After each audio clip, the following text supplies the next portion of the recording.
like to call the meeting to order of the Thursday, March 21st, 2019 Board of Education regular meeting for Lincoln Way Community High School District 210.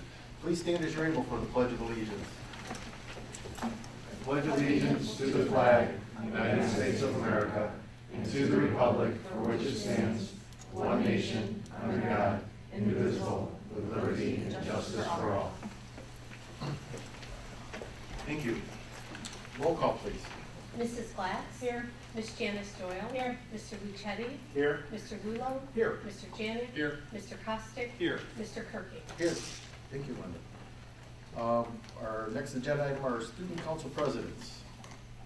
Hannah. Good evening, everyone. Lincoln Way Central recently hosted the 18th annual Special Games.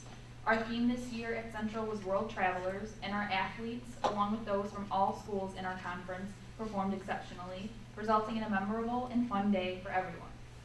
Central earned the third place trophy for our Spirit Wall. We could not be more proud of them. Speaking of fun, our school testing day will be April 9th, and our juniors have been actively preparing for the SAT with review sessions and Khan Academy competitions. We are all rooting for them and wishing them the best of luck as they take the SAT. As for student council, we recently began preparation for the Teacher of the Night dinner, where junior and senior student council members choose a teacher from Central to honor and appreciate. The event will be May 2nd, and we look forward to recognizing the wonderful teachers here at Central. Thank you. Great, thank you. Appreciate your humor. Next, Mandy. Hello. Lincoln Way East is in full swing for the fourth quarter, and second semester is flying by. In student council, we just finished our Mr. and Miss Griffin talent show, and it was a huge success with around 900 students, parents, and community members in attendance. The event last year it raised money for 22 scholarships, and they will be going to Lincoln Way East seniors, and this year we are hoping to exceed that number. Preparations for our teacher appreciation dinner, the framing dinner through student council, has begun. Students have chosen their teacher, and they will be writing speeches, and then we have a formal dinner to celebrate all of the chosen teachers. Also, in the next few weeks, our student council elections will be happening for the class of 2019-2020, and that will be coming in the next week, and then that will be followed by our executive board elections.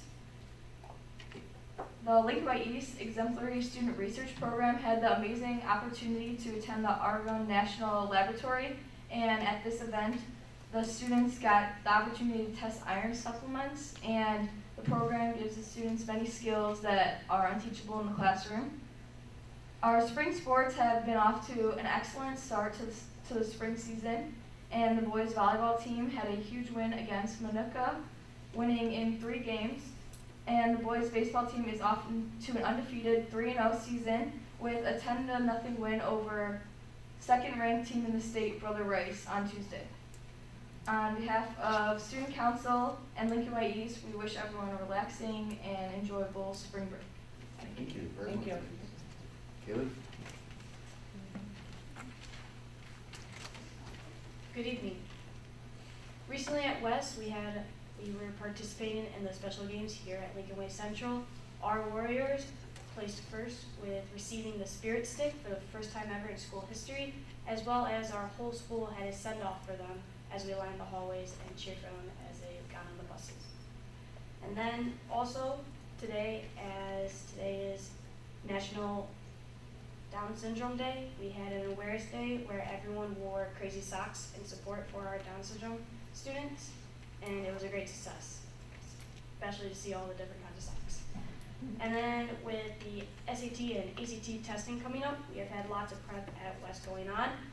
We have had advisory sessions, Sunday evening sessions, and as well as our library doing an escape room with SAT questions. Then with spring sports, they are especially underway, especially with our girls water polo team as being undefeated right now, as well as our badminton team having their winning record. Our spring musical is coming up, The Little Mermaid. We are very excited for this and hoping a big turnout, as well as a lot of media going around is going to be very good this year.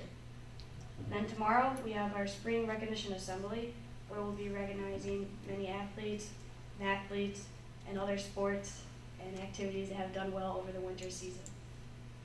As well as we will having many people shave their heads for the St. Baldrick's Foundation, including teachers Mrs. Beeson and Mrs. Endy. Lastly, coming up, we have our social and prom, and many of our juniors and seniors are participating in the activities to get us ready for it and make it a great year. Thank you. Thank you. Ladies, thank you very much for all those reports. Appreciate your time. Next on our agenda are public comments. No one has signed up. Does anybody wish to address the board? If not, we'll move on to awards, presentations, and recognitions. We have the curriculum and instruction update.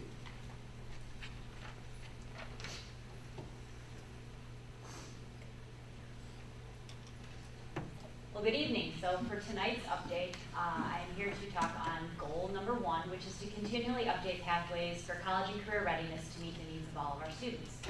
The particular task and objective that we have been working on since the beginning of the school year is to add a college and career pathways to our website on our academics webpage. So the whole idea is to provide a resource for our students, for our parents.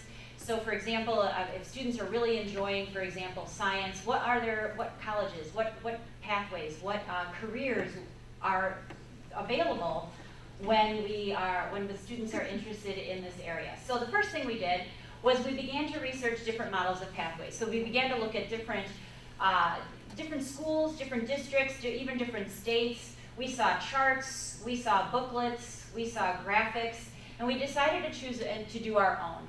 And so we literally went with the idea of a pathway and created this graphic for ourselves with the help of Corey Lee and Holly Pearson over at West. And we decided to create our own pathways. So each department has their own pathway. It's linked to departments. So like I said, if students are, for example, interested in math, well then what kind of careers are associated with math?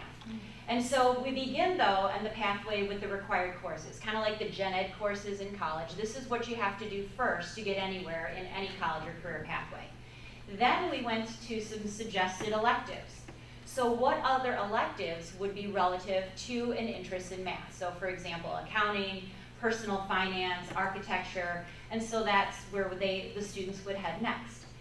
Then, as you can see, the next 3 dots, or the next 3 bullets, pertain to the career clusters. And these are nationally known career clusters. This is how pathways sometimes are originally organized, but we decided, like I said, to go from departments to career clusters.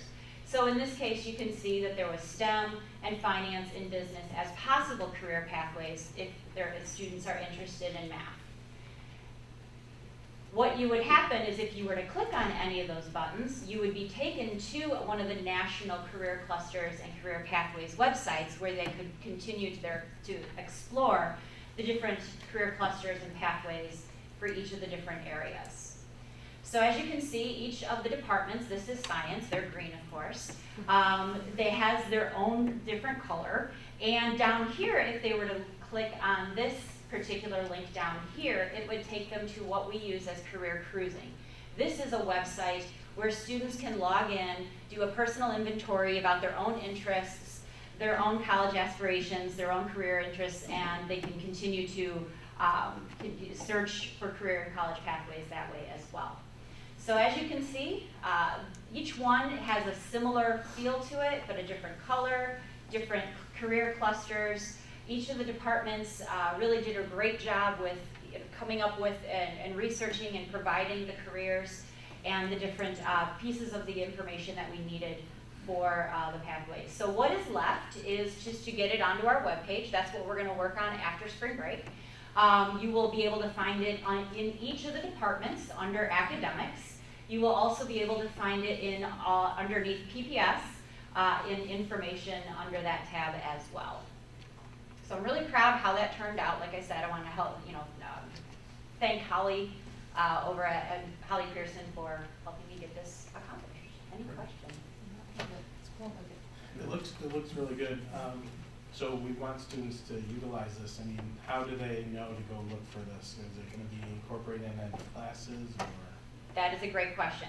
One of the very first classes that we're going to incorporate it in is our freshman seminar and our reading classes. That is where in January they do a unit on career exploration. They learn research skills. They learn how to use career cruising along with the PPS department.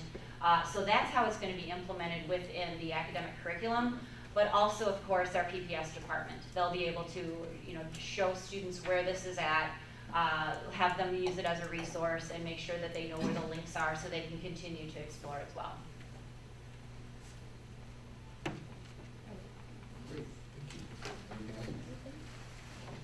Thank you.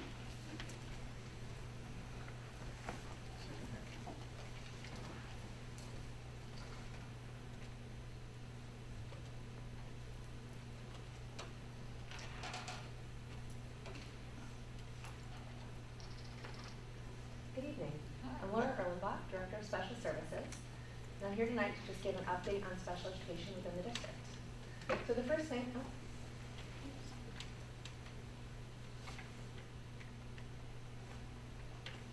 we need some assistance here.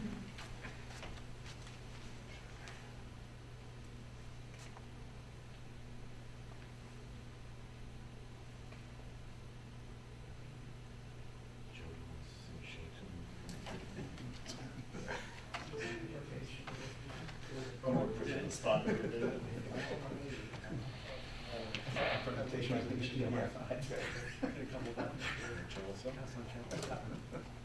more money for the first? I think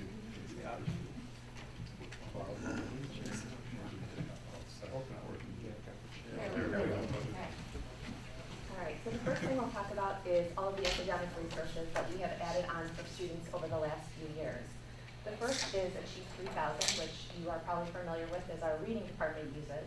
On the special education side, we use it in all of our instructional English classes as well as our instructional reading class.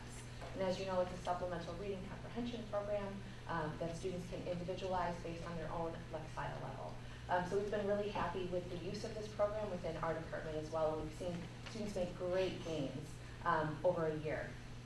Within the area of math, we are using IXL Math. All of the students in our collaborative classes, and we offer our collaborative algebra, geometry, and Algebra 2 class, as well as all of our instructional classes, pre-algebra through Algebra 2, use the IXL Math program, which again is a supplemental math skills program. And then we also have students in our life, practical, and transition program using Math IXL. In addition to IXL Math, we're using IXL ELA, or English Language Arts, also within our life, practical, and transition program. That's not supposed to happen.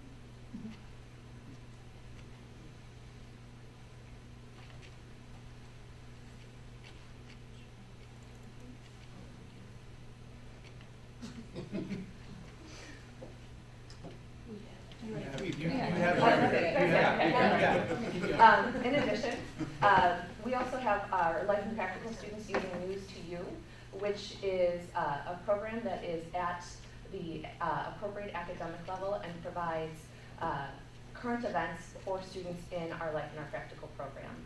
So again, it works on reading comprehension and also bringing in some really good information for the teachers to use in an age-appropriate way. Our students are also using the unique curriculum, again as a supplemental program to what the teachers bring in and lesson plan for every single day. Unique, again, provides age-appropriate academic information for students at the life and practical level. Our transition program is using News ELA or Newsella, again as a supplemental reading program, similar to News to You in that it focuses on providing reading comprehension at a student's individualized level. We also like it because our transition program students are supposed to feel like they're not in high school anymore, and this program really allows for that feeling to continue. It really is more like reading a newspaper as opposed to reading some high school literature. So we found really great success using News ELA or Newsella with our transition students. Our speech-language pathologists, just in the last couple of years, have started to use a program called Everyday Speech. It works on student social skills development, so we're really using this with students who have autism or are on the autism spectrum, and they've been very happy with it. So again, we've really been able to bring in a lot of additional resources over the last couple of years, which we're very happy about and very thankful for. In terms of technology, glad I didn't start with this slide tonight.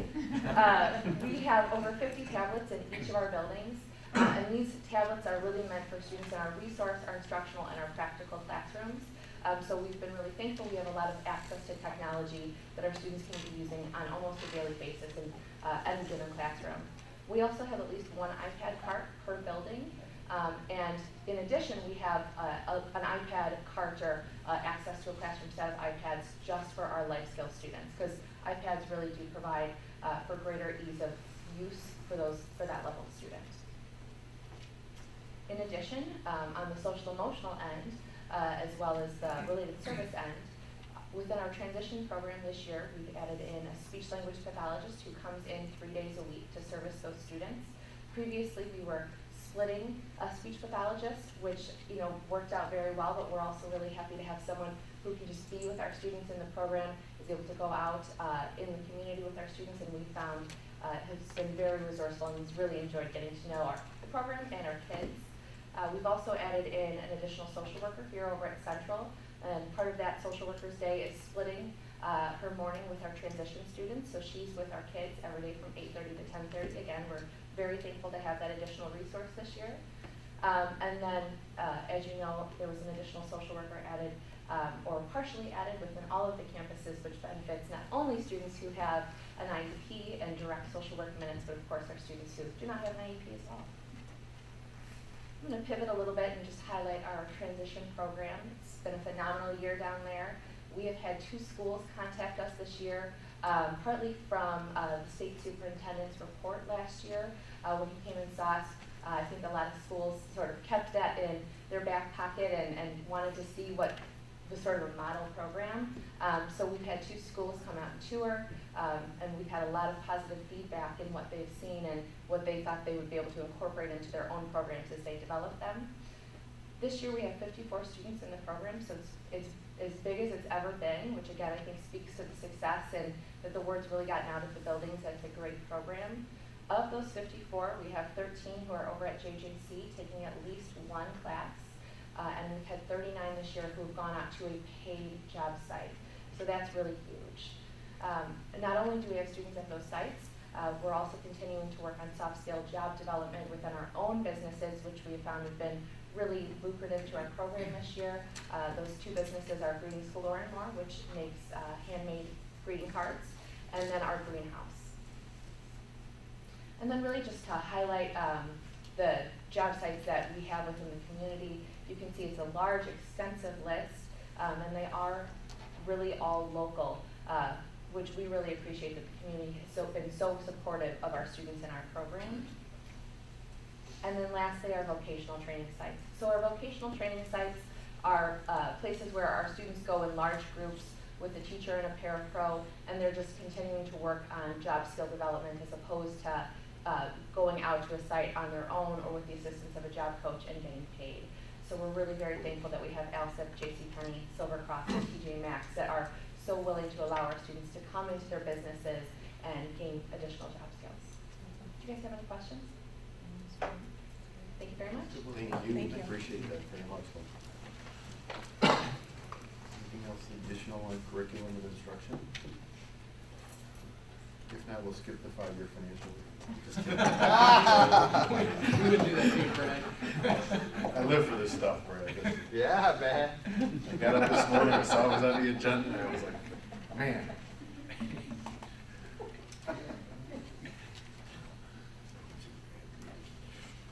Oh, you're gonna grab it.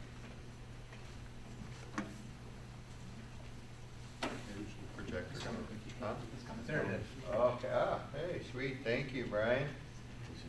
All right, well, I'm glad to see that I'm not the only one that appreciates this 5-year financial forecast. So, I know we kind of went over this last month, on where we're at in the process and how it fits into the fiscal year 2020. Yes, can you believe that? 2020, man, who remembers Y2K, right? Yeah, I do. So anyway, we're now on to a whole different era in life. But with that, what we've built into the 5cast is the worst case scenario. So I just want to run through the general, what we've got in there, and then update you with where we're at on the worst case scenario. So as you know, this is where we had projected in our prior ones. We had in there for, the big one there is for levy year 2019, we had built in the Wall Street Journal projections of 2.43%. Wow. You know, it came in at 1.9. So that's 0.53% less than we projected. And you know, we can do the math on that. We have our sensitivity analysis. And so we know that coming in at that brought it in at $380,000 less than we had projected. Now the good news is that's split over 2 fiscal years. That's split over fiscal year 2020 and fiscal year 21. Then we also had the board shifting of that $600,000 from the O&M over to capital projects, a little higher wage pressure, and the long and short of it is we needed to come up with $1.3 million worth of reductions for 2020 to be able to meet policy 420, which is, you know, we're going to have that 3% operating surplus. So I went over these in detail last meeting, but here's the list, and this will evolve as we come forward with the actual budget for you to approve. So now moving on, so where are we at then? If we make those, not if, when we make those $1.3 million reductions, whatever it turns out that we need to do, this is the projection of where we're going to be at. Of course, the red line indicates our policy 420, and you can see there on our annual basis, we're a little, we're plenty tight in 2020, and then we're tight again in 22, but then in 23 and 24 we're projected to be a little better. And then you can see as we meet that policy, working towards that 33% fund balance. Here again, the red line represents the cumulative fund balance. You can see by 2024, everything pans out the way we think we'll be ahead slightly of policy 420. So here's just a summary of that, of all the information there. You can see the critical line there, the yellow line showing you what the operating surplus is by year. Then finally with the green line, that's showing you the cumulative surplus as we work our way towards that 33%. We'd be at 27.75 projected. Here it is, just graphically in a line graph. Of course, on your screen, there's purple. The purple line indicates our estimated low cash point, which is about May 18th. Red line is fiscal year end fund balance. So you can see by 2024, we could be down to about a little over 8.6 million in tax anticipation warrants on the best case or base model scenario. Here you have it through 2026 when we think we'll be at the 33%. Right now we're only projecting needing to make reductions in 2020 of 1.3 million. And as we know, we talked about, some of those are going to carry over into 21, but then they'll phase out. None of those cuts will be needed in 22, and we're off and running, and we should be on track. Now let's talk about the worst case scenario. Let me catch up with my Just one question first. Go ahead, questions. What assumptions are you making about state revenue going forward? State Flat, rep. up, what? For the evidence-based funding, if I recall correctly, well, I think I have to recall, I have to put on, whoops. So we are projecting for that, basically you can see there, pretty much flat going forward. So we got that jump there in 20, and that is to do with the fact that actually we're a little understated in 19 because we didn't know where that was finally gonna shake out and how the tiers were gonna, where we're gonna be tier 2, tier 3.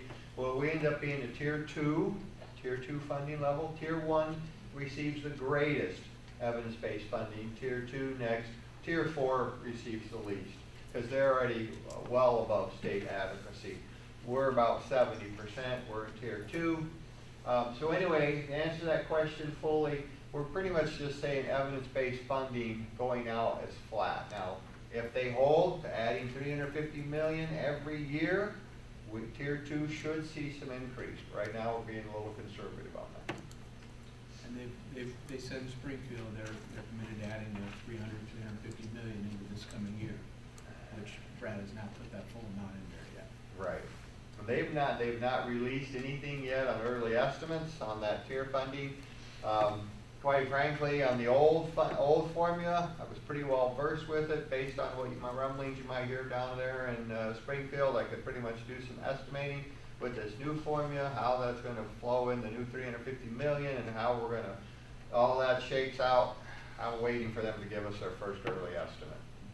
So you can't figure out based on.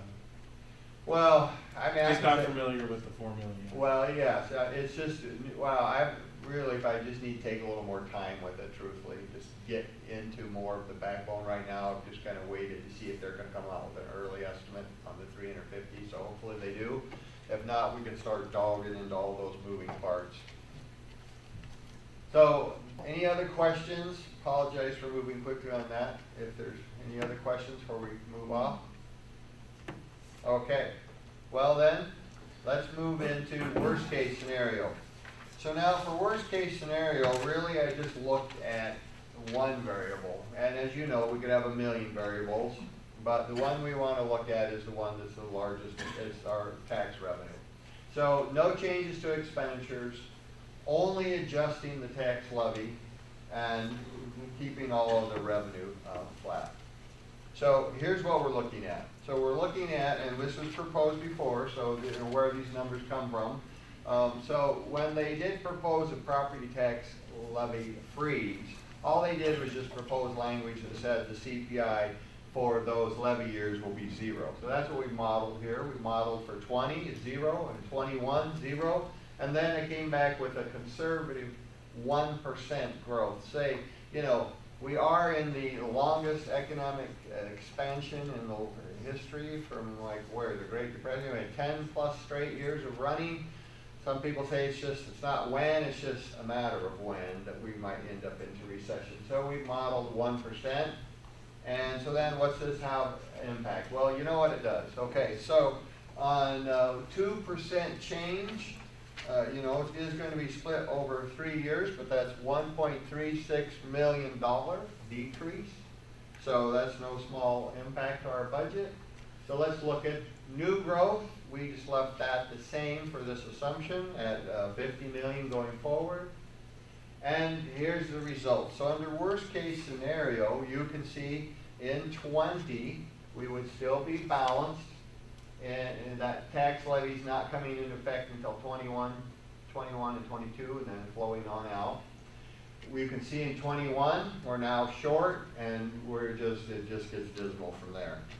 But we're short to our board policy. We're short We're to not, board I mean, policy. that's still showing a surplus. Actually, still having a balanced budget. In a worst case scenario. In a worst case, right. Worst case scenario, we're Remember, still that balanced would also, budget. in our teacher's contract, that would trigger Right. renegotiations. There are other options. And other options. A lot of contracts we have to trigger. Cumulative fund balance, you can see we'll begin to fall short. So now let's quantify how short. And I think this is, well, sorry, this is not the slide I expect. This is just a summary. You can see there where it'd be 2.5, 0.84, 0.25, and then about 0. We're about balanced. Now this is on the operating funds, where we would have a balanced budget if we made no reductions. Here's showing it graphically where our fund balance would be versus our low cash point, still be about 16.8. Now let's talk about it in real dollars. So what would this mean for us to do to continue to meet policy 420? Now, in describing this, I want to make sure what we assume here is that we would be making reductions that are sustainable reductions. For example, reopen the teacher's contract, save some money there.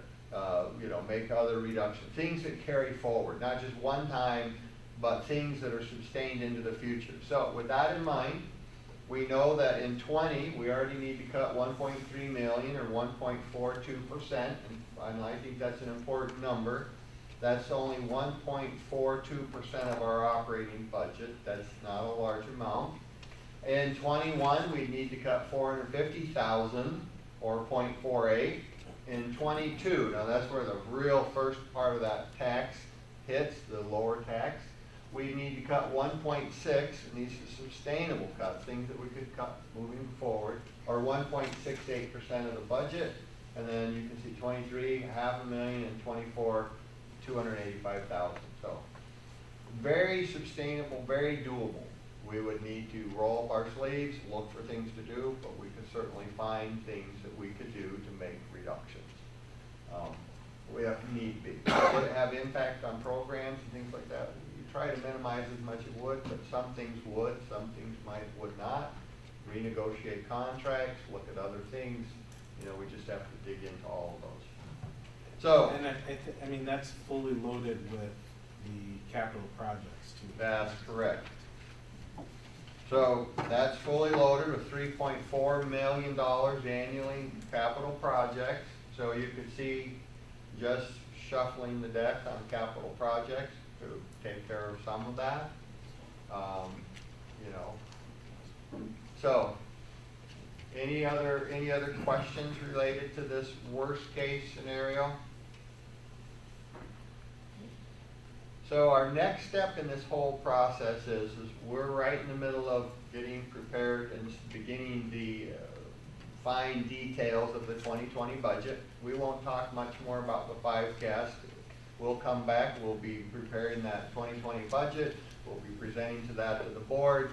We'll get that all done, and when we're ready for that, then we'll also come back after we pass the 2020 budget. We'll turn right back around and come back in with an updated 5-year financial forecast in October. That will have all the latest things from the state, what they're talking, we'll have everything updated, and that then will become our launching pad, which then again, we'll come back in, typically March, and we'll come back again a year from now, and we'll then know the next tax levy, and we'll just keep building like that.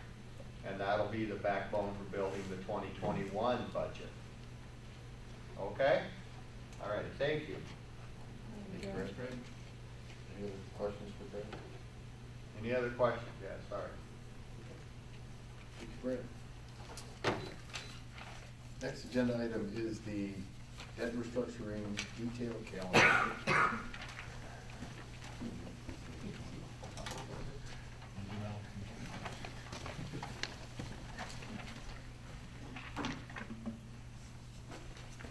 Take your time. 2 seconds. Thank If I you. clone myself, I can do this quicker. Clone yourself,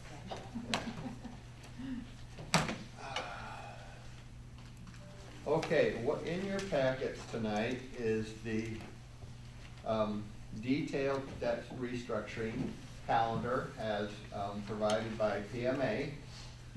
And that calendar is built in conjunction with our long-term debt objectives, which debt objective number 2 says that no refinancing until the district's credit rating is at least a Baa3 or investment grade.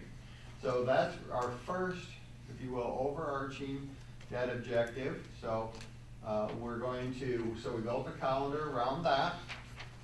So we anticipate running surplus again this year. We will be prepared to go another rating with Moody's.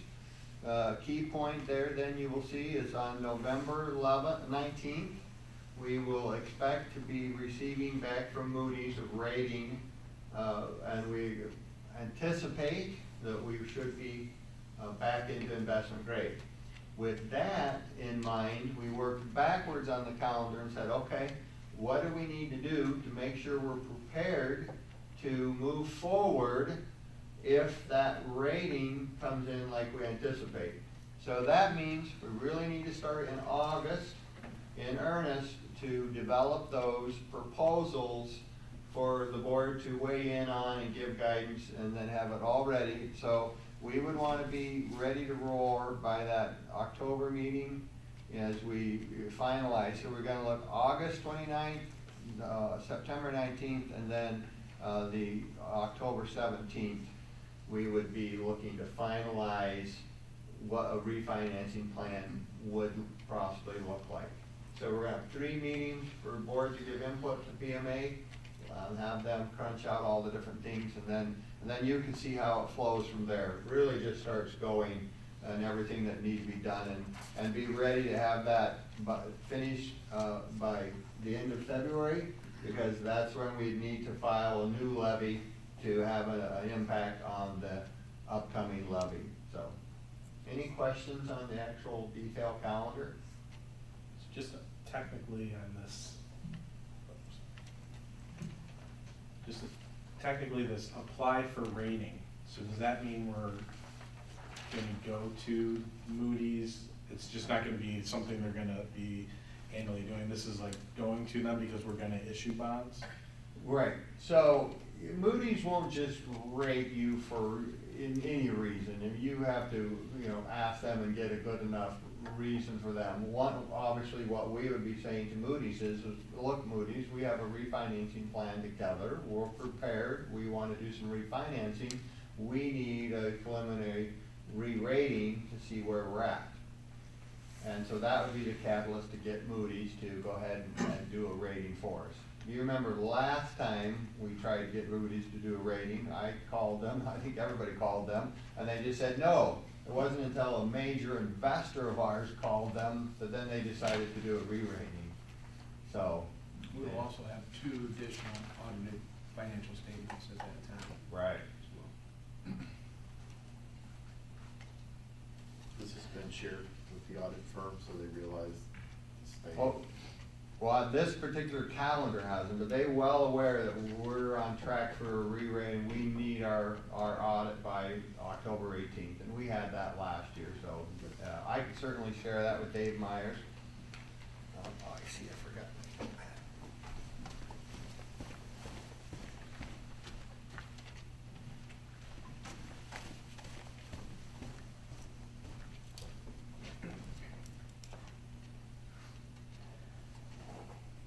Are there any timing issues around, like potentially amending the levy when you get back into February of 2020?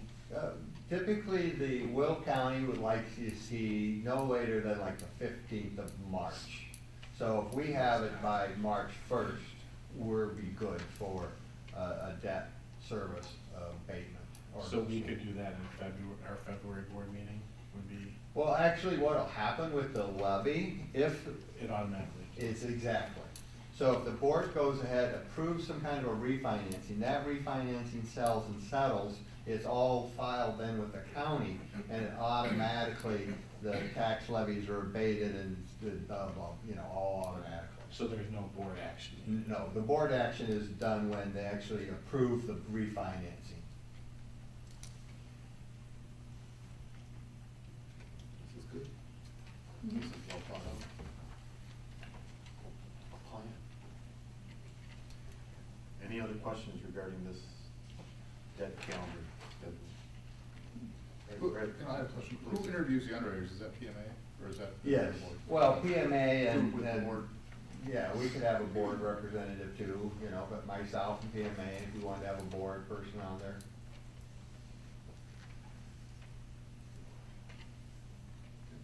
Anything else?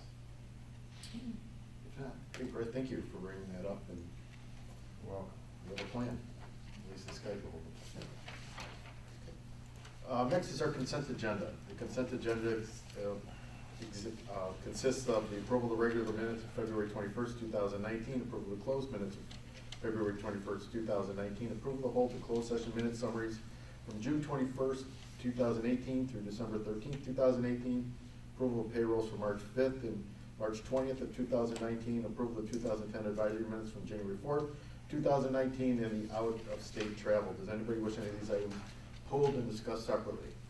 I just had a quick question on the out-of-state travel. Sure. Cost to district, white bus, is that the gas, is that the? Yeah. That's all. It's Gasoline typical. and the cost of using the white bus rather than the large bus. Gotcha, okay. Which is actually less expensive because we don't have to pay for a bus driver. I see. Criminal drive. Ah, excellent. Any other questions? If not, I'll entertain a motion to accept the consent agenda as presented. So moved. There's a motion. Is there a second? Second. Motion and second. Any additional discussion? Hearing none, call for a vote, please. The vote is open.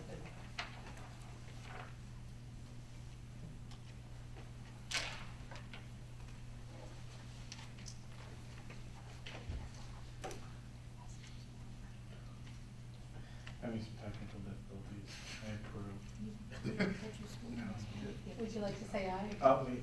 Oh, wait. The motion passes. All right, great.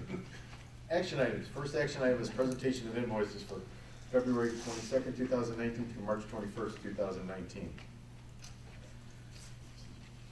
Motion to approve the invoices in the amount of $1,331,466.39 dated March 21st, 2019. Motion, is there a second? Second. A motion and a second. Any discussion regarding the invoices that were presented? Hearing none, call for a vote, please. The vote is open.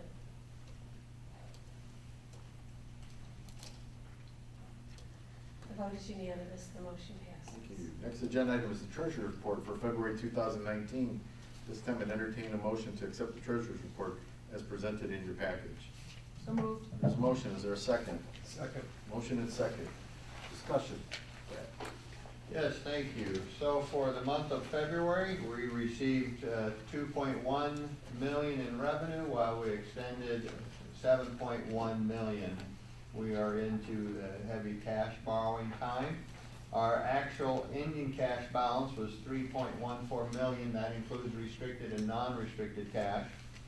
We do have a negative year-to-date fund balance of 2.5 million because of our outstanding tax anticipation warrants. As far as cash flow goes, we were at an overall variance just for the month on how we thought money would flow in of 303,000. I will say, we won't change anything for the rest of this fiscal year, but for next fiscal year, we'll go back to pulling the TAWs in the middle of the month. My experiment of trying to pull them at the beginning of the month has turned out to be actually more difficult predicting the cash because I didn't allow enough lag time for my staff to finish all of their analysis and balancing and posting, and so that's made it more difficult for me. So I guess the good news is we're saving a little interest expense, but as you'll see by the cash flow, we are a little more difficult predicting, and we actually had a negative fund balance or negative cash balance in Fund 10, which technically is a unauthorized interfund loan. It might spark a comment, it might not, but there's no penalty or anything for that. But yes, we were negative in the education fund.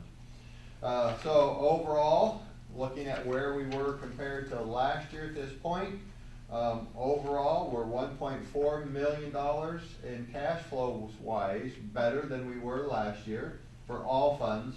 We're $4.8 million better off when it comes to operating funds. So that's a good improvement as we continue to make our way out of our financial struggles. Year-to-date, revenue is just trending slightly ahead. Of course, interest income is still above trend because of our little higher balances and a stronger return. And we did receive, interesting thing, I want to explain this a little. So 843 finished their tuition true-up for last fiscal year for 18. So what that triggered for us is we actually had an overpayment in Fund 10 and we had an underpayment in Fund 40. So we needed to record $299,000 in Fund 10, which will show up as revenue in other, And then we had to record 217,000 due out of transportation, so that shows up in expense. So what you'll notice on the financial report, we're over on our tuitions, and that's, some of that's through that true up, but yet we have extra revenue ed fund side. Overall, the true up was positive to the district. Overall, it was $82,000 net positive position. It's just the way we have to record it. We have to record the Fund 40 expense. And the reason why we can't just net that out and record 82,000 revenue is because we want to make sure that we get appropriate transportation aid out of Fund 40, and we also need to record it appropriately in Fund 10's revenue. So we don't just net it off. Each fund stands on its own. It's like an individual little business. So we record the larger revenue in Fund 10, and then the expenditures in Fund 40. So with that, overall, we're on track. Things are looking good. Go ahead, questions? So I was gonna ask, maybe I'm just not picking something up right. Which The fund? the tuition in Fund 10 Mhm. is showing that we're at 110% of budget. And you're saying the expense was out of 40? Well, we had an additional expense, but we've also had our tuition expense for this year. Now, that was what I just explained. While it hit this year's book, it was 418.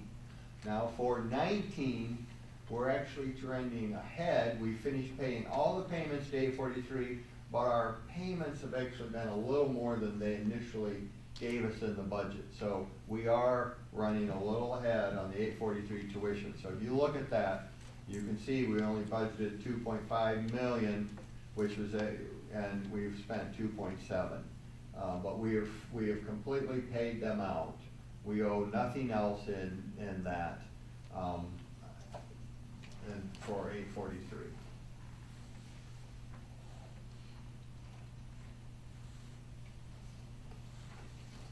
Other questions on the financial report? We have a motion and a second. Any additional discussion? Now we'll call for a vote, please. The vote is open.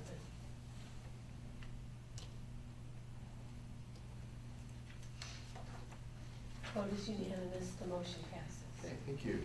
Next agenda item is student activities report for February 2019.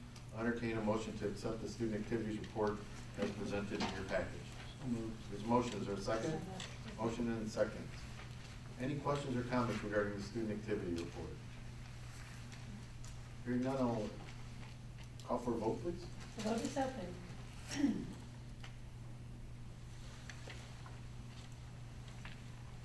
The vote is unanimous, the motion passes. Mr. Schiffbauer. All right, under the personnel report employment, we have Catherine Napoli, food service worker, Sue Jennings, food service, and Veronica Shaw, associate principal, Lincoln Central. I ask the board to approve the employment report as presented. Entertain a motion to approve the employment report as presented. So moved. There's a motion. Is there a second? Second. There's a motion and a second. Any discussion? Hearing none, call for a vote, please. The vote is open.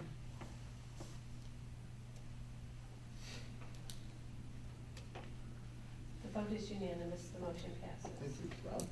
Under retirements, we have Lisa LeBeau, teacher at Lincoln Way East, as to retire at the end of the school year. I ask the board to approve this retirement as presented. We'll entertain a motion to accept the retirement report as presented. So moved. There's a motion. Is there a second? Second. We have a motion and a second. Any discussion? Hearing none, call for a vote, please. The vote is open.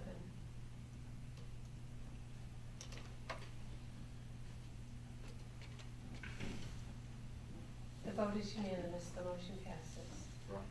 Under resignations, we have Jeff Mean, head athletes coach, Emily Broadhurst, assistant cheerleading coach, Emmanuel Crockett, bus driver, Karen Dunn, yearbook sponsor, Tim Harrison, student council sponsor, Kim Lago, head girls gymnastics coach, and George Ramey, ROTC instructor. As the board to approve these resignations as presented. Entertain a motion to accept the resignations as presented. So moved. There's a motion. Is there a second? Second. Okay, we have a motion and a second. Any discussion? Call for a vote, please. The vote is open.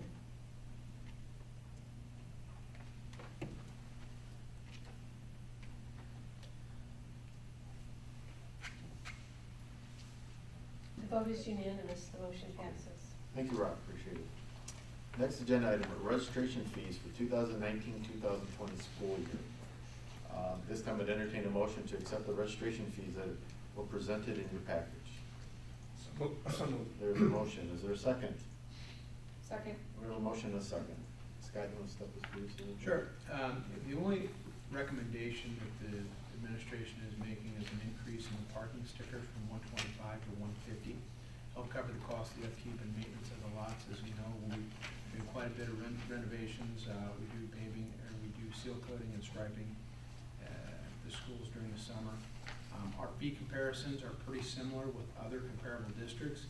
As we know, as was discussed at the last meeting, we're going to have to discuss an increase in the technology fee in the future if the board does elect to go to a one-to-one structure, and we'll have much more conversation in the future. But we think for next year, we would ask that we stay where we are. We stay with the $50 per sport or activity. It was much more manageable on the clerical side this year. We don't have the exact dollar amount, as we just assessed last week, correct, Brian, for spring? We just assessed spring sports, activities yes. for last week. So we'll get those numbers, but from a management and logistics perspective, much easier. I believe it's probably easier on parents too, because once your kid signed up for something, you paid it, and you were done for the year. But our recommendation would be to keep all other fees flat for 1 year as we take a look at our technology. Any questions regarding the registration fees? Just as we're getting into, so I'm good with the recommendation, but as we're getting into another year charging the activity fees, I do think, I've talked about this before, but I do think we need to have some more transparency in the athletics and activities. And what I'd like to see is like some sort of policy be developed, and maybe have the athletic directors involved on the athletic side, and I'm not as familiar, but Activity director. Yeah, the activity directors, but just exactly when they're, so starting out with this fee, I mean, this fee is really to cover kind of coaches, Sure. everything like that, field mains, et cetera. So I think that should be, prominently displayed somewhere on the website, what this actual fee is going for. And then secondly, now you have the fundraising, which, it's just so different from every sport. And now I'm seeing it because I'm talking to some people, like different schools playing the same sport, the fundraising, the buyouts, just assessing fees now. Now I've heard, especially at West, where they're just sending out emails for some sports asking for donations. I think that there should be some level of oversight, and probably at the athletic directors for the athletics, on what fundraising is being done, and at these parent meetings actually having something handed out that's transparent, that's kind of giving details on what these fees are going for. And The fees or the fundraising? The fundraising, Okay. the fundraising, and I think that it goes across the music programs. No, I was trying to. Yeah. yeah, I think that's very reasonable. What I've asked our athletic directors for is a breakdown per sport. What, I guess I called it additional fees, but is it 20 candy bar or 20 boxes of candy bars? Is it $200? What is it, and what does it go for? And so I will have that ready in the next packet, but I do think you're right, we need to look at the policies so that it's uniform. We've not tackled this with the activities yet. Different activities do different fundraisers, but I think you're right. I think we need to get something in writing so that we're consistent across the board and have it in place by July 1 for this next school year. And I also think, and I don't know, like, especially with some of these now, they just say, here's your buyout. I think this information that gets handed out to parents also should have information on if you are unable to afford it, or if you're in the lunch program, et cetera, what you have to do. Yes. Because I think people are a little confused on You're that. right. There needs to be a section of required and then additional, and the required or free and reduced lunch we'd have to pay. For instance, I'll use basketball as an example. Basketball would be your practice uniform. That's something that coaches made them purchase, whereas if you wanted the bag or the sweats or whatever, that was additional. Right. With golf, the shirts, that you had to, if you wanted to buy the 3 dozen Pro Vs, you didn't necessarily. So we'll get that all broken down and bring it back and have it ready for a July 1 implementation. I think we're getting closer to that. Good suggestion. And this is something that obviously your examples were very athletic related. Yeah, But- and I no, didn't no, know I'm it just goes saying, across the- but yeah, across just gonna the make sure board. that Yep. music, other academic activities, because they can be equally, if not more expensive as you Yeah. start Sure, to. absolutely. Plus, you don't No really pun. necessarily know how much you make off of certain fundraisers. So if you're, how much goes towards the candy, or if it's a raffle and you're paying out 300, then 200, that like, what's the net Yep. of what they're using? And like, I'm a buyout guy, but, you know, two different sports, one didn't seem to have a buyout, one had a buyout, one didn't. I mean, I just think there has to be some uniformity to it. And your point is obviously been, you reiterated that since you've been sitting in the chair. But it's the accountability factor Right, as well. exactly. I mean, that I've heard that on a couple different occasions. Like, it's all fascinating, raised all this money and we had a successful whatever, but how did it get accounted for? And that's, I think, what we're looking for, to create that accountability factor. Not saying that people can't take the effort, but once the effort's been created, where did it go? Yep.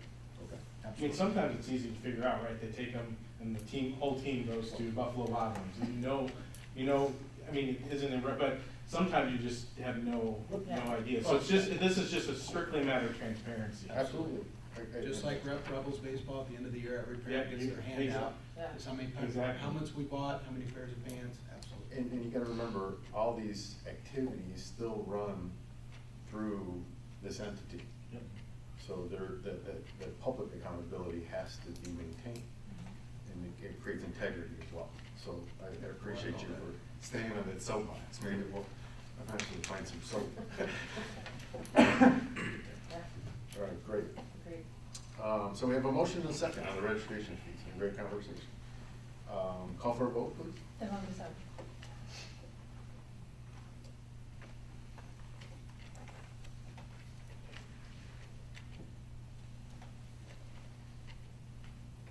The vote is 6-1 with 6 yeses and 1 no from Mr. Costick. The vote is passes. Next, action item is calculation of weighted grades. And entertain a motion to accept the recommendation as presented in your package. So moved. There's a motion, is there a second? Second. Motion and a second, any questions or comments? Beth, you want to take this? Yeah, I'll start. So, in December, the advisory committee began discussing the district's weighted grade policy, currently. And this discussion moved on, obviously, through this last meeting on March 11th. We took a look at the way that all the other schools do it, which is typically what you consider a one-up. So any honors or AP class that you receive a C or better in, and if you get a B, you get credit for an A. If you get an A, you get, so instead of a 4.0, you get a 5.0. So that's pretty standard across all the schools, especially in Illinois. Our current system is a multiplier, and the multiplier, one, is confusing to parents. Even some of the parents on the advisory committee had no idea what the multiplier was. It just comes out now more conveniently at Skyward, it's easy to see, but they didn't understand it. So we broke it down, we looked at different examples of different students, one student A had 1 honors class, student B had 1 million honors classes, how does this affect them down the road? What we came to realize is that the current way that we weight grades gives students who take any honors classes more credit for all of their classes. So I think we talked a little bit about this before, and I kind of mentioned an example of, if my daughter has a couple honors classes and another kid who's running the track and PE next to her doesn't, she's in essence getting more credit for that PE class, which is unfair. The other thing that I think really helped the advisory committee is one of our parents is a college admissions advisor. And he talked about this and how they have to work pretty hard to figure out the way that we weight grades. So that seems a little bit cumbersome for some of the schools.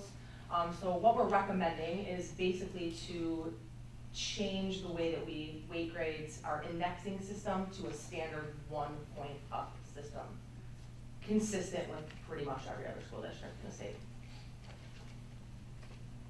So I have a question. It says under number 3, this new system would start with the incoming freshman class, but then below it, Yeah. says the administrative team So recommends. originally, that was our first idea, but now when we kind of take a look at it, it really, as far as juniors and seniors are done, Right. juniors already have used that weighted and are seeing the benefit of it, because realistically, the benefit doesn't really come through until junior year, because all of those things, all those multipliers accumulate every year, so you're still getting a multiplier from your freshman year, senior year. So it just continues to multiply. So a freshman currently, with a couple honors classes under the multiplier, would actually have a lower GPA than if we just gave them the 1 point up. So they don't start seeing the effects until junior year, end of junior year typically. So if we did what the administrative team recommending, you'll That see makes more some sense. kids would, their GPAs would go down? No, it would go up because it would be Okay. freshmen and sophomores, and then Making sure obviously. we don't get It 100. would if we Oh, did, saying- current, with With the the current current juniors, juniors, it if we would. did the current juniors, some would go down. Okay. So that's why Yes. we would leave them where they are, and then freshmen and sophomores go, current freshmen and sophomores go ahead and go to the new system. And Skyward can do this. We Oh, did- we did yeah, I'm something. sure we wouldn't be. Oh, you just never know, I mean. I can. Makes complete sense to me. The question is, when, you know, colleges that have had a lot of Lincoln Way students in the past come through there, I mean, are they gonna be aware of the change? So I mean, is there a? That's a great concern? question, Chris, and they've told us they haven't looked at our weighted grades. They've been looking at the classes, the students take, along with their unweighted GPA. You know, they see the AP and they see the A's and B's. Strength schedule. Yeah, that's what they've been looking at, so they haven't taken it into consideration. The ones that have worked with us for so long kind of know that we've got a quirky index, and now When you this see a way- 6 point something, they know something's up, Yeah. Yeah. that's not pretty, anything that they This see is, anywhere else. this is uniform, and this will, I think this will help our students in the long run. Questions, anything else? Okay, if not, we already have a motion and a second. Call for a vote, please. Vote is open.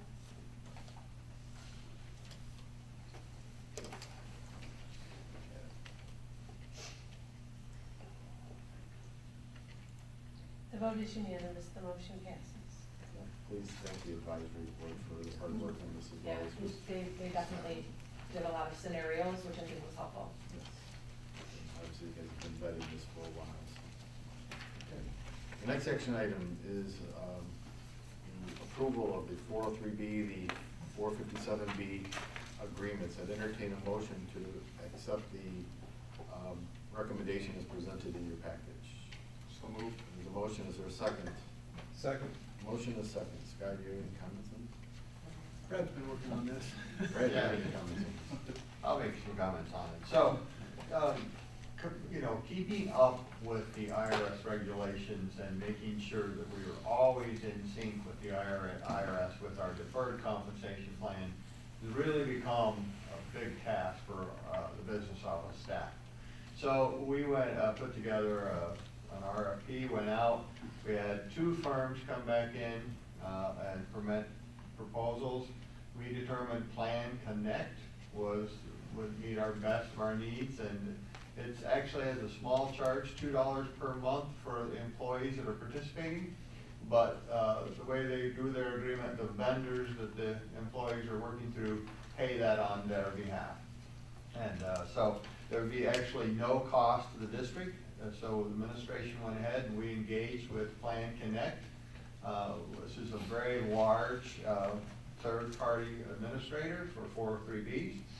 And what they right out of the chute recommended is they had standard pre-approved IRS documents that are in full compliance. The IRS has done this to streamline their process of reviewing plans. So if you adopt one of their standard pre-approved plan, you don't have to go through an approval process, and then that is kept up by Plan Connect. So that's one of the benefits we received. So in tonight's package, you'll see we have 2 proposals for you. One is to adopt the 403B B plan, dated back to when it was first approved by the IRS. That then covers us clear back to then. And then we're also asking the board to consider putting in a 457B plan, which we've not had before. It's an additional deferred compensation plan that's available to governmentals. Many school districts have it. It's no cost to the district. What it would do is it allow employees that would like to defer more compensation, it would allow them to enter into that and to have a greater retirement savings. So that again, that's a standard document form, pre-approved by the IRS, but of course that implementation would be as of, I believe we say, May 1st, I think it is. I apologize for not having that date right in front of me.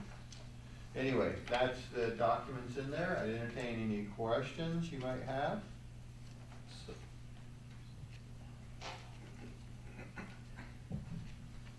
When you say investment vendors, who are you referring to? So, prior to us going through this process, the district had a pretty wide net of approved vendors. We went through, and I said we, the business office staff, myself, we went through and we looked at who the vendors or what vendors current employees were using. So we've limited that down to 6 qualified vendors that we allow then now, which really helps with our scope of service too. So I don't have them off the top of my head, but it'd be like Fidelity, Access, you know, the big hitters in the program. Basically what we did is by saying we would narrow the field from, I think we had 15 or 18 vendors, we narrowed it to 6 and we captured like 90% of our employees' participation. And so we didn't ask any employees to move, they're out there, but we won't allow new vendors. So we have like one vendor might have one person, you know, we have a one. Well, that person's retiring in this coming year, so you know that vendor will drop off. And as time goes, they'll go from, you know, active non-participant to completely off the plan. But we've narrowed that to 6. And they say they're the 6 big hitters out there in the 403B module or arena. So these investment vendors are not gonna pass through the $2 per month? Well, that would to be the employees? Well, it's my understanding not that this is what I was explaining. Plan Connect said that, you know, typically these administrative things are kind of built in there, whether they're paying them out or not, you know, so, and all the vendors have signed the information sharing agreement and the fee agreement. And basically Plan Connect promised the district that if any vendor pushed back and said, nah, I'm not gonna pay the $2, then Plan Connect would just waive that fee on behalf of the district and those people. So we've had no one do that to date. So, yeah, I just wanna make sure that they're not saying they'll pay the fee, but then they charge it through, so that, do they have it, pardon? They're gonna get the. Yes. Right, I mean, cause they have an agreement with, I'm making an assumption here, maybe I shouldn't, but they're gonna have an agreement, the investment vendors, with the district. But they're also gonna have their own agreement with the employee who's gonna be using them. So are we sure that those employee contracts that with each of these 6 vendors doesn't say that they can pass through any administrative charges that come through, which this would be one? That's what I'm trying to figure out. Right. To the district, or To the employees. employees. They're not gonna pass it through to the district. Right. so I'm not aware of that, and I don't know how I would dig into it. You know, for example, I'm in Fidelity, you know, I charge me $5 a quarter. What, do they make other money on me? I'm sure they do. They don't just live on $5 a quarter. Right, there's gonna be back-end trailers and all the other stuff that goes along with them. I mean, there's gonna be advisory fees, you know, other fees that you're never gonna capture all of that. But what, I mean, so, what is Plan Connect? When you say they administer this, I mean, what was the administration doing before it was taking all this time, and what does Plan Connect do? Okay, so what the administration was doing that Plan Connect does for us now was, okay, first, our information sharing agreements with our vendors, they make sure those are up to date and everybody's providing the information we need. Then, more importantly, they allow for the salary reduction agreements to be filled out online. Then they're monitoring those to make sure nobody's going within our 6 vendors, nobody's going over any of the IRS limits. Then they're also, if there was any hardship loan applications, they would vet that. They'd also make sure if it's paid back, you know, any of those things. So on a day-to-day basis, the biggest thing we do in the business office is monitoring and following up on the salary reduction agreements, making sure they're all filled out correctly, making sure they're all filed in and all of that. And Plan Connect will be doing that. And then the bigger overarching was, you know, we were looking at our actual plan and making sure, you know, doing our plan, which was adopted in 1999, that it need to have any amendments. And so that I guess really, if I start on the hierarchy of things, we weren't doing that. Our plan had not been touched since 1999. Did it need to be touched? I don't know. I couldn't tell you.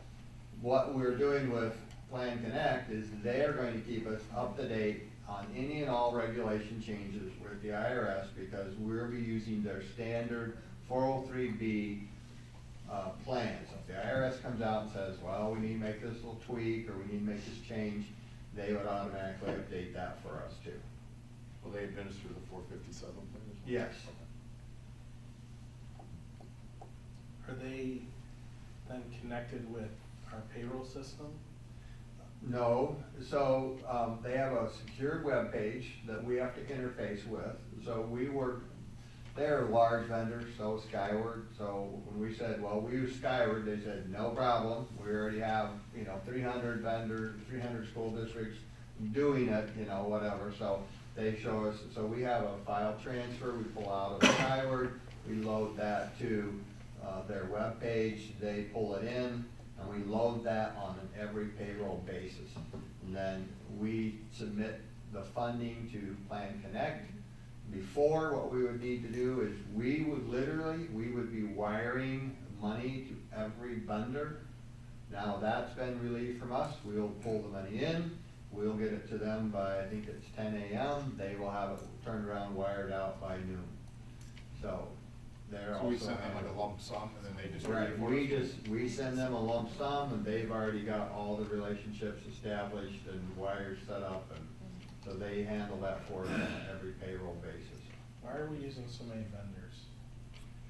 It just happened over time, I guess. That's why we've narrowed it to only 6. We only have 6 as our list now. That seems like a lot.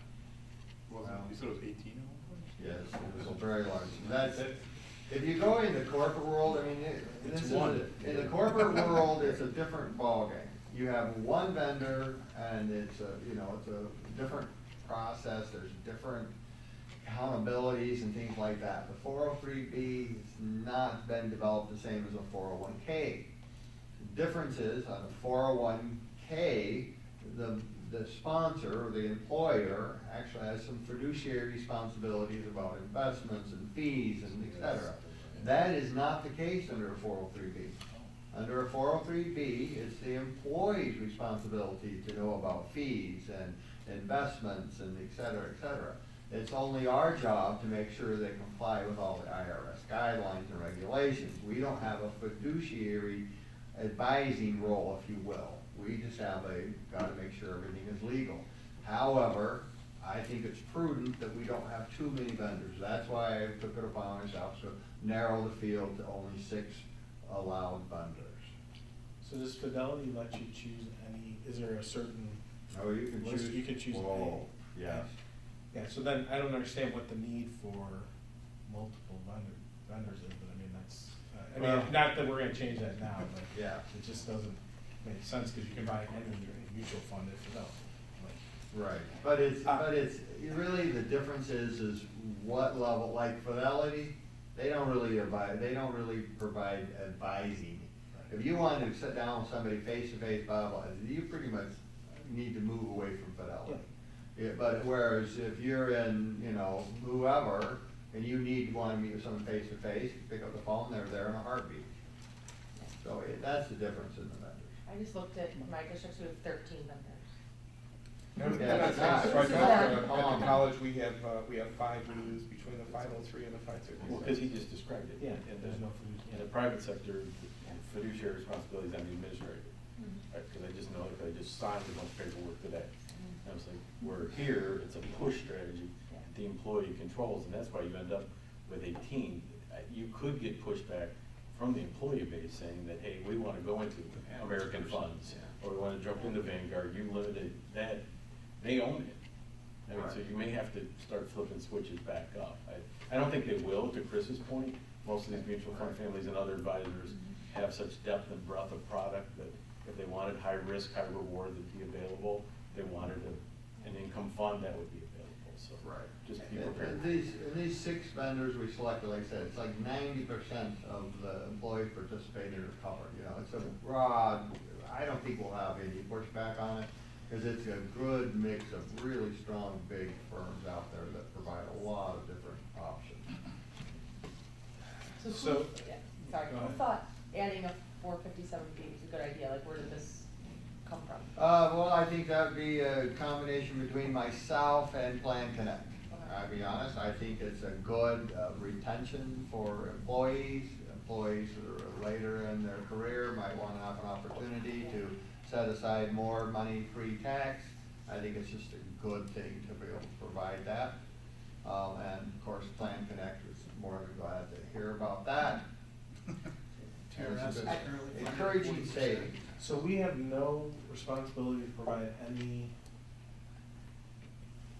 literature or anything. I mean, my concern, and I mean, I think we do have to be cognizant of what we're offering employees, and I understand the benefits of offering both, because the 457B doesn't count towards that. You know, you can do 19,000 into your 403B and 19,000 into your 457B.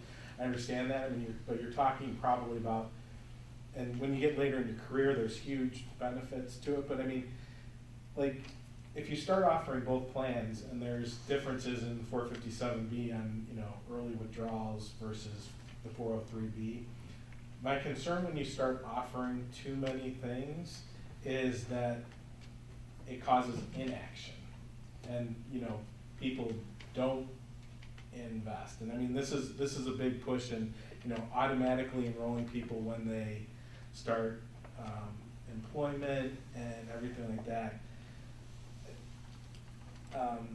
I mean, I would be curious how many people would be truly benefiting from this. You know, how many people are maxing it out, especially with the 403B, where then, you know, if they're over 50, they can put in even more money. I know 457B, when you're within your last 3 years, is a huge number you can put in.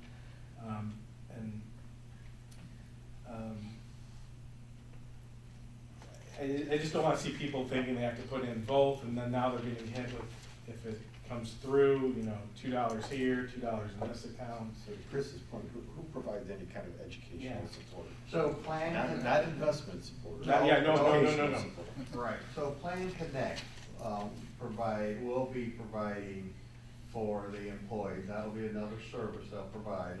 Of course, we have our annual meaningful notice that we must provide to all employees. And then we'll also have educational material on their webpage, different seminars, webinars, and they're even willing, if we want, you know, we could move to this. We haven't, but they're willing to have actual advisors come in and you know, do seminars and all of those. So it's really almost, you know, quite an array of things that they will do. But just right off the bat, you know, they have a very robust webpage and additional information that would be going to employees, you know, during our annual meaningful notice. Who provides the information and educational services now? The business office. Thank you. So that's part of the deferral there, is to put an intermediary between. And, you know, I don't disagree with you. I think, this would be my own professional opinion here, but I think providing people options to manage their tax liability is an excellent benefit that is purely underrated. People need to understand that, but giving people options without education is just that, it's an option. And, you know, if we were to poll your employees and say, well, tell me what a 457B is and what's the advantages of that, they, you know, it would be minimal response. So I think, you know, moving in this vein, we have a responsibility as a board to direct administration to make sure that that information gets disseminated and understood and digested, so that we don't come back next year and say, oh, we got one person in the 457B. Or, you know, it's being completely misunderstood as to why this was being done. Yeah, I would think Plan Connect should have some material on rolling out a 457B. Oh, right. Or it would push them to do some type of launch. Right, Say, we hey, certainly can. They'll do as much or as little as we ask them. You know, like I said, we haven't gone as far as having actual advisors come, but if I pick up the phone and said, hey, we wanna have a 457 offer lunch and learn, they'd be there in a heartbeat. Absolutely, and your next in-service with teachers, you can have the 6 vendors come and they'll be more than happy to put their opinions up in their literature. Yeah. I saw this as a positive. I agree with Chris, if it's not presented right, it just becomes something that sits on the shelf. And a few who will self-educate will use it, and there'll be many that won't understand what's been offered to them. Right. Well, that's where we've, you know, what Plan Connect will really help with that. Right, that's good to hear. Okay. Any other questions? Again, another great discussion. Okay, we have a motion and a second. Call for a vote, please. The vote is open.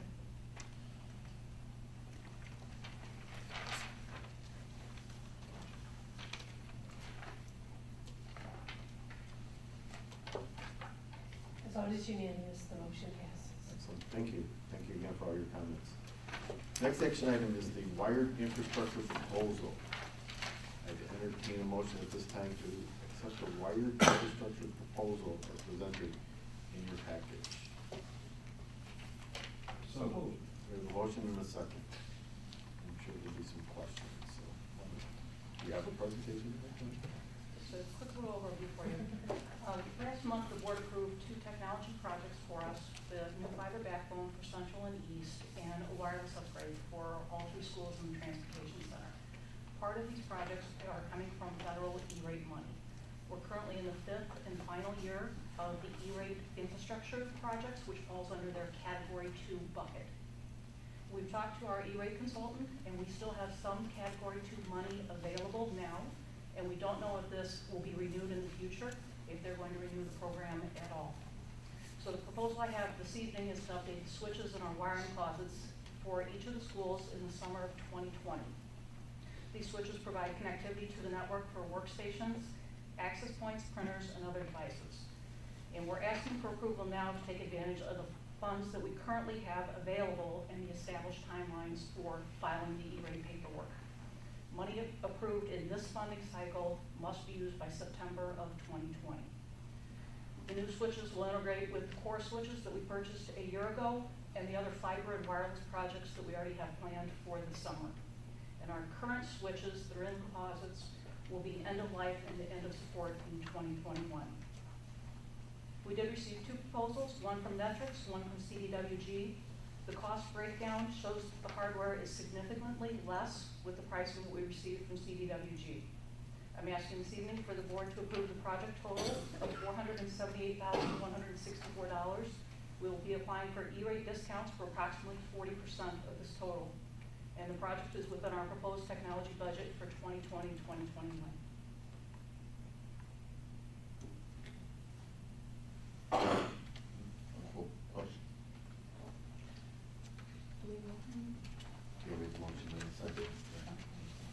So we're approving this not for anything this year, but We would be doing the work summer of 20, and we have to spend the money by September of 2020. but we have to do the, We have to do it now to lock in the pricing for it and to apply for the E-rate discounts, because the E-rate money is expiring this year. So that, with the discount, it's $291,000? Correct. Is that what you're saying? Yeah. Yeah. So is So the why are budget, we approving 478? I'm asking for the total amount because we are going to apply for the discounts and we are anticipating getting those discounts. We do have the money. What's the number in the budget, the 478 or the 291? We had 400,000 in our original budget for 2020. Every time we've applied for the discount, we've gotten it. Yes. Do we have to move forward if we don't get the discount? Right now, everything is contingent upon board approval and E-rate funding. So we can not do the contract if we don't get both of those things. When would we know the E-rate funding application is approved? Within the next few months or over the summer. Okay, so there's not a definite date, like May 1st they come out. And are the switches obsolete, or are they just, would they physically quit working? They will be end of life and end of support in January of 2021. So they become technical. So if they break, they're not going to replace them. Got it. We would have to buy new switches. And you said, what was the date again? January of 2021, so we Okay, want to so do the about work 6 in the months summer of prior. 2020.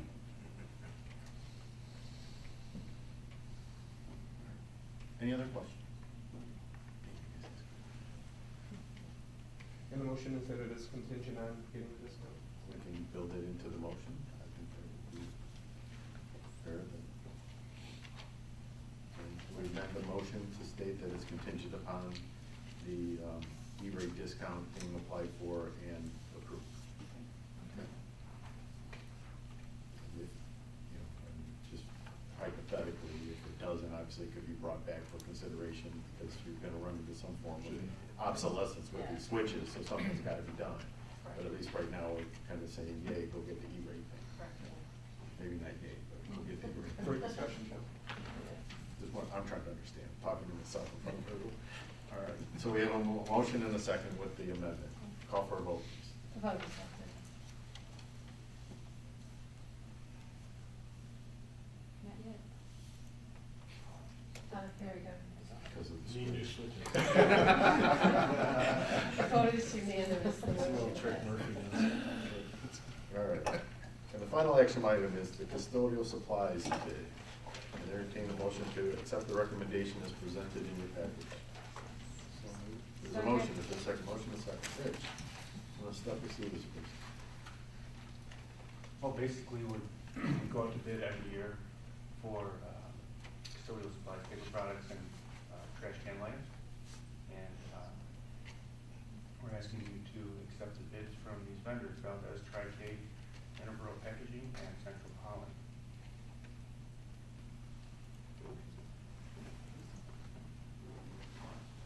Are there any questions regarding the bid process or the recommendation? We're approving 4 different vendors based on these prices per item, I see, if I'm looking at this correct. Did by chance, did any of them bid this out as a package for all of it as well, or was it only bid out? Some of the vendors bid all of the supplies individually. Okay, so let me rephrase my question. So with these individual prices, they bid it out knowing that they could also be looking to have it all Yes. packaged up as well. And also, we've asked the vendors to bid all the items, and we asked for a discount if they were awarded all the items, but nobody is willing. Gotcha, to. okay. Thank you. Another question. Anything else?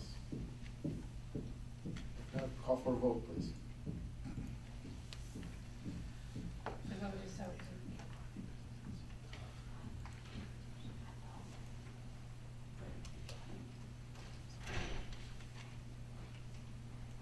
The vote is unanimous. The motion passes.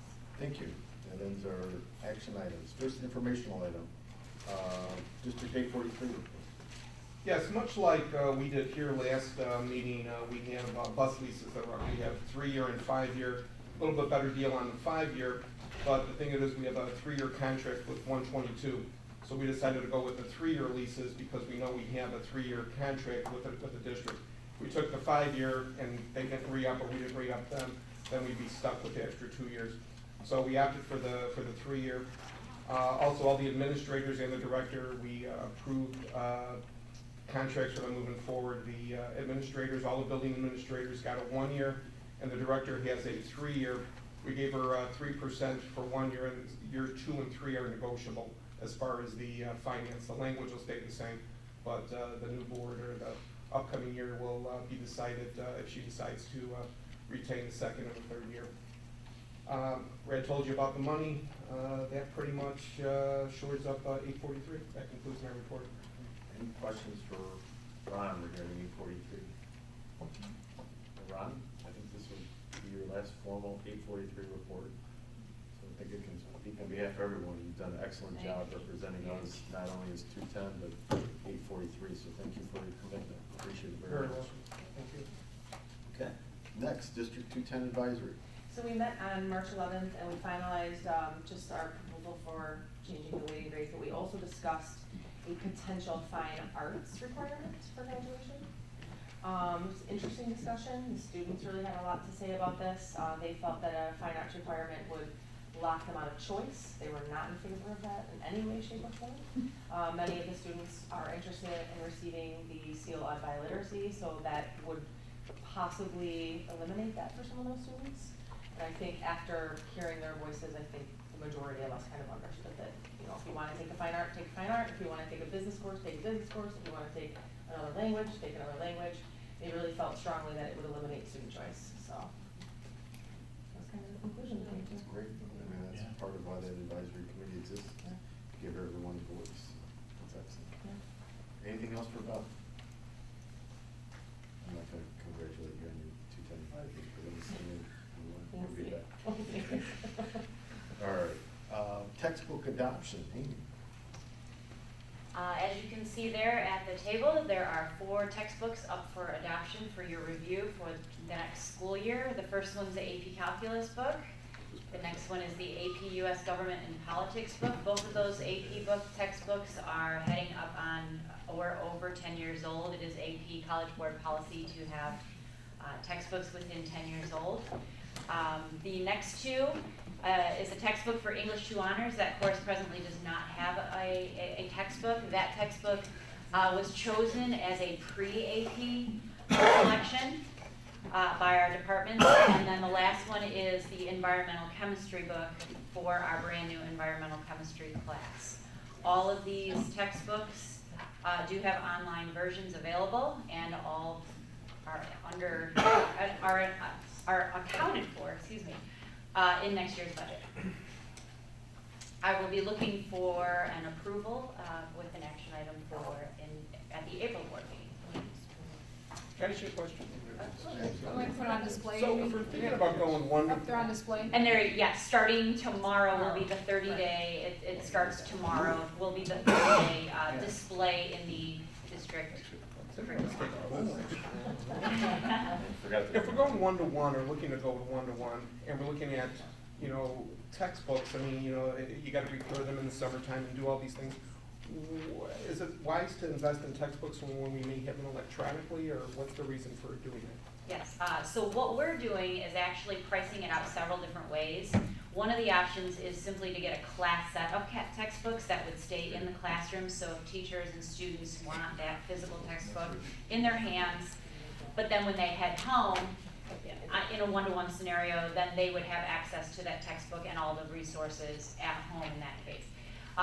Some publishers find it very wise on their end to keep the price very similar, whether you buy a book for every student and an online access for every student, whereas others might be more economical to get a class set of textbooks and then the online access for every student. So we are looking at all scenarios for each of those books, and no matter which choice that we would go with, even the most expensive options are still within the budget. Thank you.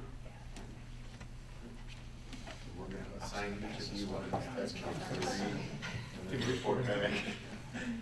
I like to take the calculus book. I figured you would. I saw Joe kept the politics book, so it was so good. All right, great. Thank you, Amy. Next is the first reading of the Board of Education meeting schedule for 2019-2020. Once again, just a first reading. This would need to be adopted by June for the upcoming fiscal year. What we would propose after kind of Brad and I sat down and looked at the calendar, looked at financial reports, looked at our plans for restructuring our debt. We would propose going 2 meetings in August as we did this last year. That first meeting in August would be the fiscal closeout from June. Gives us the entire month of July to close the books, have that report ready. August 29th would be preliminary budget, and then we would move in then to every third Thursday. December 19th would be a strategic planning. It would be at Lincoln Way East, as it has been in the past. We would begin that meeting at 6, but then going through then, the same thing all the way through June, the third of every month, third Thursday. Just a first draft, any suggestions or concerns, please get those to me, and I'll work with whoever's sitting to my right after the next meeting, whoever that may be. Come on, That's you good. guys have anything to add about our upcoming, Board meetings? yeah, I won't. you guys have got anything you want to add about our calendar here? Looks great. Rob was advocating for 2 meetings a month, I'm not sure why. Maybe weekly. Yeah. All right, good. Thank you, Scott. Next, budget calendar. Budget calendar's just been updated to reflect the proposed budget, or proposed meeting dates. So assuming those get passed, the budget calendar shows how that would work. Very good. Any questions regarding the budget calendar? If not, building and grounds report. Buildings and Grounds is in your in your support materials. If anyone has any questions, Rich is here to answer them. Does anybody have any questions regarding the building and ground report? Once again, a very detailed report. Yes. We hope we're done with snow, right, Rich? Very good. Got a thumbs up. Next, community relations report. Community relations report, once again, also included in your backup material for your review. Any questions regarding the community relations report? I'd like to thank for your help with the expos. That went well. That's very well done. Next, FOIA requests. FOIA requests, there were just 2, and those are also provided in your backup materials. There were 2 this past month. Questions or comments regarding the FOIA report? If not, moving right along. Assets of the month. Asset of the month for April. Positive view of personal future. Grit, the power of passion.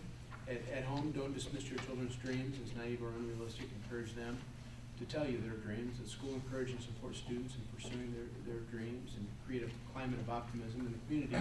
Help young people set personal goals that inspire hope. That would be the asset of the month for April. Next is legislative report.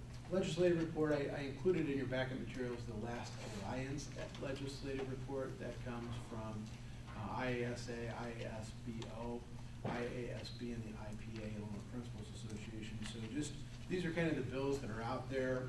We'll continue to monitor. One of the things they already repealed was going back to a 5-hour school day. They've moved away from the mandatory 5 hours. Now they're going back. So we'll just continue to monitor the different activity in Springfield. There's nothing on the table right now that's incredibly detrimental or discouraging, as there has been in past years. But we'll continue to monitor as we move through the spring session here. Any questions or comments regarding the legislative report? If not, the independent inspector general. Just need to get this on the radar. June 30th, our agreement is up with James Sullivan and Sickage. It would be, if the board agrees, it would be my recommendation to move forward and have another agreement put on as an action item here in the next couple of months to have that in place for July 1.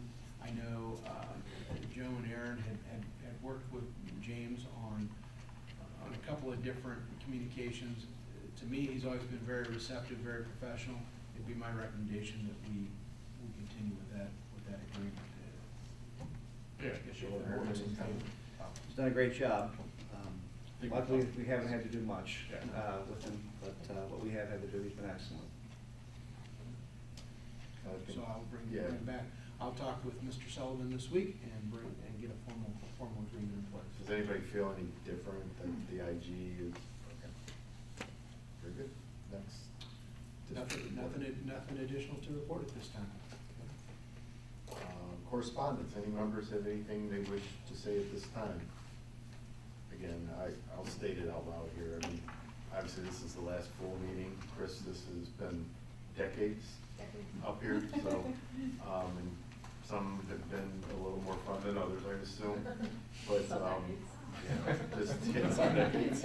But thank you for your service. It doesn't go unnoticed. And I individually appreciate you helping us, remind us where we were, where we are, and where we need to go through this whole process. So thank you very much. And Ron, again, your guidance and your Mr. Lulo moments will always be remembered. So regardless of what happens in April with some of us up here as well, we want to thank you. And obviously, April, you'll still be seated as we see the new board, but having this be your last meeting. Thank you both. Okay, with that, I'd entertain a motion to go into closed session. Items of closed session would include the appointment, employment, compensation, discipline, performance, or dismissal of employees, and the established or lease price of real estate. Is there a motion to go into closed session? Motion and a second. All in favor? Anyone opposed? All right, thank you. We'll be returning, and there may be an action item.